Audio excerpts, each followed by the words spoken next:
Hello दोस्तों, स्वागत है आपका हमारे चैनल पर। सूरज के पापा की एक छोटी सी दुकान थी। उसकी बहन का नाम सोनम है। उसके पापा दोनों बच्चों को बहुत प्यार करते थे। उसके पापा चाहते थे कि उसकी बेटी पढ़ लिख कर IPS बने और देश की सेवा करे, लेकिन उनको पता था कि उनकी बेटी के लक्षण ठीक नहीं है। सूरज तो जरा भी पढ़ाई नहीं की थी, इसलिए वो अपने पापा की दुकान पर बैठता था। जितने भी पैसे आते थे वो अपनी मम्मी पापा को लाकर दे देता था। उसको अभी तो अपनी छोटी बहन की शादी करनी थी। बड़ा भाई होने के नाते वो अपनी जिम्मेदारी समझने लगा था, लेकिन छोटी बहन तो दिन भर मौज मस्ती करती रहती थी। एक दिन की बात है, सोनम अपनी सहेली के साथ कोचिंग जा रही थी। आज बारिश हुई थी, जिसकी वजह से कीचड़ ज्यादा था। सोनम सहेली से बातें करते करते जा रही थी कि अचानक उसका पैर फिसल गया और वो वहीं गिर गई। सड़क पर कुछ लड़कों ने सोनम को हॉस्पिटल पहुंचाया। जब ये बात भाई और पापा को पता चली तो वो तुरंत भागते हुए हॉस्पिटल पहुंच गए। डॉक्टर ने बताया हल्का सा पैर में फ्रैक्चर है, 2 महीना तक बेड पर रेस्ट करना पड़ेगा। सोनम बोली, डॉक्टर साहब मेरी 12वीं की एग्जाम होने वाले हैं, मैं कोचिंग पढ़ने कैसे जाऊंगी। सूरज बोला, कोई बात नहीं बहन, एग्जाम की बात है तो हम टीचर को घर पर ही बुला लेंगे, वो तुम्हें पढ़ा देंगे। ये बात सुनकर सोनम खुश हो गई, क्योंकि सोनम का टीचर अभी जवान था। उसका नाम कमलेश था। वो 25 साल का था। वो BSc की पढ़ाई कर रहा था। वो अपने जेब खर्च के लिए 12वीं तक के बच्चों को पढ़ाता था। कमलेश भी हॉस्पिटल पहुंच गया था सोनम को देखने के लिए। सूरज ने कमलेश से कहा, अब से आपको सोनम को पढ़ाने के लिए घर पर आना होगा। कमलेश ने हाँ कर दिया था।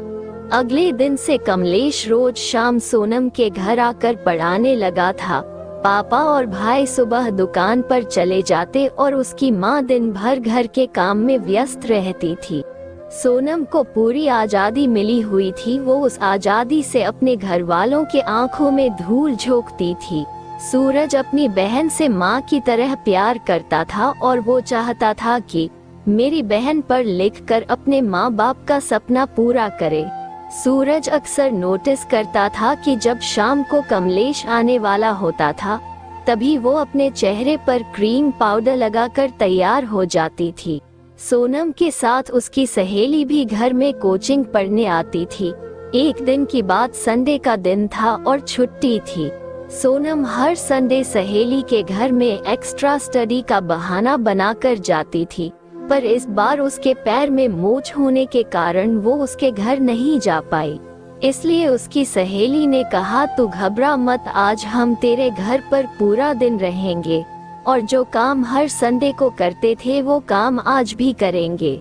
किसी को पता नहीं चलेगा और वैसे भी तेरे भैया और पापा सुबह दुकान पर जाते हैं, माँ को तो तू बेवकूफ बना सकती है। और यह बातें करके सोनम और उसकी सहेली हंसने लगी थी, पर इत्तेफाक से सूरज ने अपनी बहन की बातें सुन ली और उसके दिमाग में यही बातें बार बार घूमने लगी। आखिर हर संडे को ये दोनों पूरा दिन क्या करती है।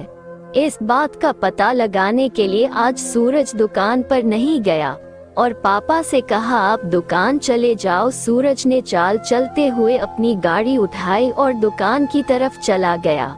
कुछ देर बाद घर के पीछे वाली गली में गाड़ी खड़ी कर दी और चुपके से घर में घुसकर अपनी बहन के कमरे के बगल में छोटी सी जगह में वो छुप गया। सोनम की सहेली भी कमरे में चली आई और अपनी जेब से मोबाइल निकाला और बोली, ये ले सोनम, बेचारा वो तड़प रहा है, जल्दी से उसे अपना हाल बता दे, नहीं तो वो मर जाएगा। सुबह से उसने मुझे परेशान कर रखा है, पर मैं तो तेरे भैया और पापा के जाने का इंतजार कर रही थी। सोनम बोली, अरे बेवकूफ, भैया तो माल लेने सुबह से गए हैं, चल मैं अपनी माँ को बेवकूफ बना कर आती हूँ।